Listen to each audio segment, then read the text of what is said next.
We're talking about nursing, ma'am. Well, I hope that they'll look at other programs to Because reduce business their is not costs. something that you had an impact on. I don't have control over which programs they're doing, but if they have fewer applicants coming into their universities and they realize part of the reason is because their cost is too high, they will lower those costs.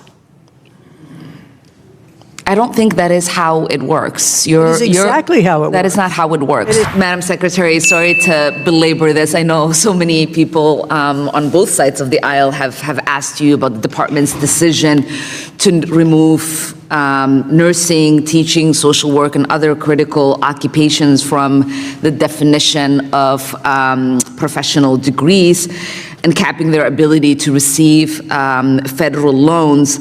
I know that in my home state of Minnesota, we're expecting to face a shortage of 30,000 nurses in the next 4 years. And I know that your home state of North Carolina, it is expected to see a shortage of 13,000.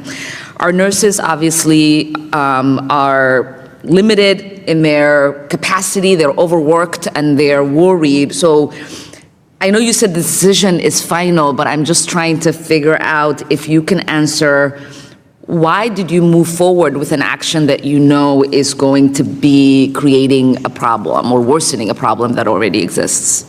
Well, First of all, let me correct one thing. We did not remove any of these professions from a professional category. They were never characterized in the law, in the statute, as a professional category. So as these caps were put into place, and many professions were then being reviewed as to what constituted a professional category, guided by the definition of a professional degree from Congress. So that was the overview that we looked at as we were writing this new rulemaking, with the overall goal of putting caps in place that are going to reduce the cost of college. How is that happening? Well, I have a couple of articles here already that there are colleges. What do they say? They are saying that they are looking at reducing the cost of their graduate program. I know, but looking is not addressing the problem that we're currently seeing. What I am asking you is that you've made a decision that is currently making the problem worse. That is not correct. Let me push back on that. Are you saying the numbers in Minnesota that we're seeing or in North Carolina are not real? Well, what I'm saying to you is there are shortages in those states, primarily in the undergraduate nursing program, which is not affected by this new rule and this new cap. Undergraduate programs are not affected at all by this. I know, but can you only graduate programs? So the shortage is not a result of this cap being put on.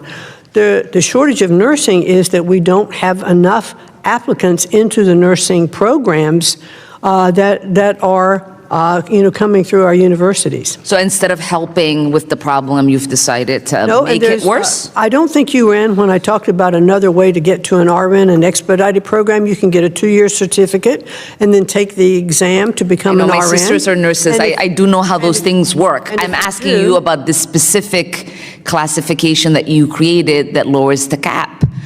We didn't remove them from a professional designation. I know, but address the cap issue when it comes to the I just did, because I said it does not impact. But you said you were trying to lower the cost of tuition. How does that happen? Because there are already colleges that are lowering the cost of their graduate programs because what are those colleges? There's a college in California, University of California in Irvine, and Purdue University in Indiana. And is it for business or for nursing? They have lowered them right now and for their business programs. Yeah, but we're talking about nursing, ma'am. Well, I hope that they'll look at other programs to reduce their costs. Because business is not something that you had an impact on.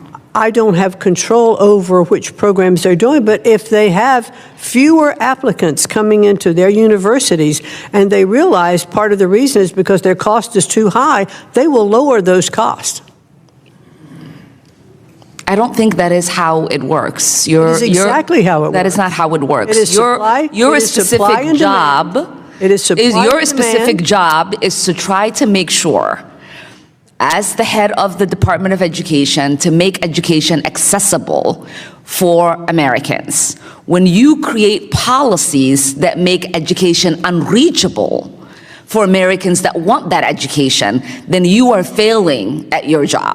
No, when there have not been caps on programs and universities have been allowed to charge whatever they wanted, and the student loan program allowed them to borrow up to whatever that university said was the cost, it was time to take action and to put caps in place that are going to... Yeah, but your caps only create a funnel through the private borrowing system. That's not true. Yes, that is what it will do.